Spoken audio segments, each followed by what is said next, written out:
Chant 18.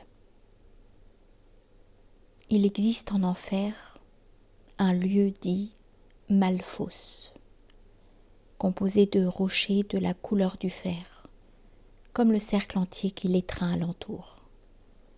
Tout à fait au milieu de cette triste plaine s'ouvre un trou comme un puits très large et très profond, dont je dois dire ailleurs l'état et l'ordonnance. Une assez large enceinte entoure tout ce site, entre le bord du puits et le pied de la roche, et son fond se divise en 10 girons distincts. Comme l'on voit parfois certaines forteresses qui, pour mieux protéger leurs murailles, s'entourent de multiples fossés qui forment leur ceinture, tel est aussi l'aspect des girons de là-bas. Et tout comme l'on voit le pont d'un château fort qui s'élance du seuil jusqu'au bord de l'escarpe, tel se lançait là-bas du bord du précipice des rochers, qui, coupant les talus et les fosses, formaient autant de ponts se rejoignant au puits.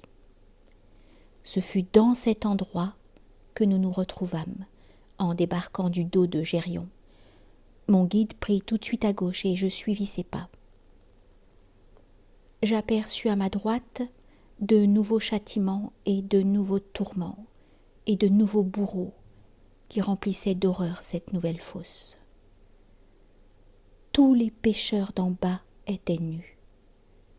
Ils marchaient en deçà du milieu comme à notre rencontre, et les autres vers eux, mais d'un pas plus pressé. C'est ainsi que dans Rome, en raison de la presse pendant le jubilé, fut établi cet ordre suivant lequel les gens doivent passer le pont, si bien que d'un côté les passants aperçoivent devant eux le château, comme ils vont vers Saint-Pierre, et les autres s'en vont tourner vers la montagne. Sur les mornes rochers on voyait par endroits certains démons cornus et armés de fouets qui frappaient durement les ombres par derrière. Comme ils les font jouer sans cesse des talons du premier coup, si bien qu'aucune n'attend plus que le second coup pleuve, et bien moins le troisième. En cheminant ainsi, mon regard s'arrêta sur l'un d'eux, et je dis aussitôt en moi-même « Cette figure-là n'est certes pas nouvelle ». Je suspendis mes pas pour mieux les connaître. Mon doux guide à son tour s'arrêta pour m'attendre, me laissant revenir quelques pas en arrière. Ce flagellé pensait passer sans qu'on le vît, car il baissait les yeux.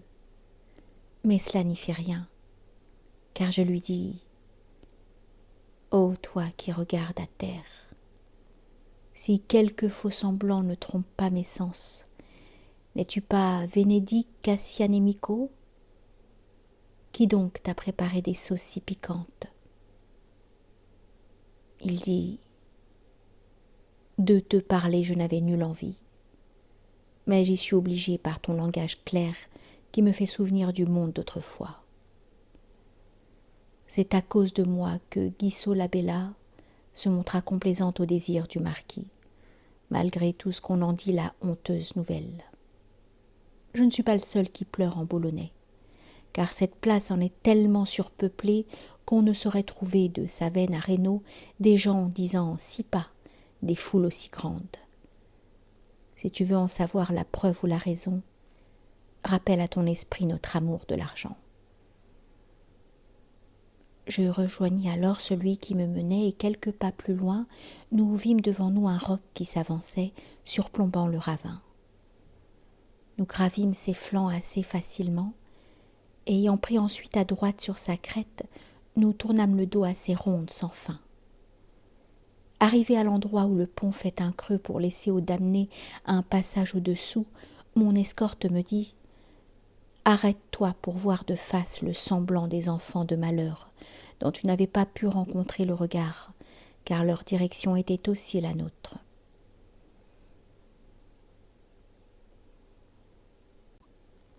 Du haut de ce vieux pont, nous regardions la file qui, de l'autre côté, venait à notre rencontre, poussée également par la peur du fouet. Avant que j'eusse pu lui parler, le bon maître me dit « Regarde donc ce grand-là, qui s'en vient sans une larme à l'œil, malgré ce qu'il ressent. Vois comme son maintien reste toujours royal. C'est Jason. Son courage ainsi que son astuce avaient privé Colchos de sa belle toison. Ensuite il vint passer par l'île de Lemnos, dont les femmes au cœur aussi cruel que brave avaient déjà donné la mort à tous leurs hommes. Là, par son bel aspect, par ses discours fleuris, il séduisit bientôt la trop jeune Hypsipyle, qui pourtant avait su tromper toutes les autres. Il l'a laissée ensuite, enceinte et esselée. C'est ce qui fait qu'il souffre ici-bas ce tourment, qui venge en même temps l'abandon de Médée. Ceux qui vont près de lui faisaient les mêmes crimes. C'est tout ce que tu dois savoir sur ce Giron, ainsi que sur les gens qu'il presse dans ses flancs.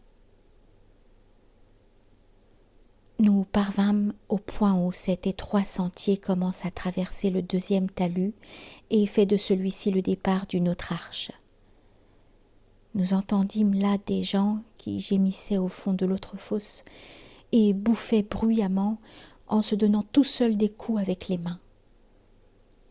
Les bords étaient poisseux comme des moisissures, du souffle qui montait d'en bas et s'y collait, irritant le regard autant que les narines. Le fond se trouve loin et l'œil n'arrive pas à le distinguer, si ce n'est sur le dos de l'arc où le rocher surplombe davantage. Me plaçant au milieu, je vis dans ce fossé des tas d'hommes plongeant dans une saleté telle qu'elle semblait sortir de nos latrines. Examinant ainsi de l'œil ces profondeurs, j'en vois un dont la tête est si pleine de merde qu'on ne peut distinguer s'il est clair ou bien laid. Il se mit à crier « D'où te vient l'insolence de me regarder, moi plus que d'autres breneux ?» C'est que, lui dis-je alors, si ma mémoire est bonne, j'ai dû te voir ailleurs, mais les cheveux plus secs. Tu fus Alessio Antermini de Lucchese, c'est pourquoi mes yeux vont vers toi plus que vers d'autres. Il dit en se tapant rudement la caboche « Tu vois où m'ont conduit les basses flatteries que je portais toujours sur le bout de la langue. » À quelques pas de là, mon maître dit « Approche et tâche de pousser ton regard plus au fond, car je veux que tes yeux découvrent la figure de cette vieille carne, immonde et débraillée, qui d'un ongle merdeux se gratouille tantôt après se couche ou se remet debout. » C'est Thaïs la putain, celle qui répondit quand son amant lui dit « Est-ce que mon cadeau eut l'heure d'être à ton goût ?»« Oui, merveilleusement. Si tu vois celle-ci, nous aurons assez vu. »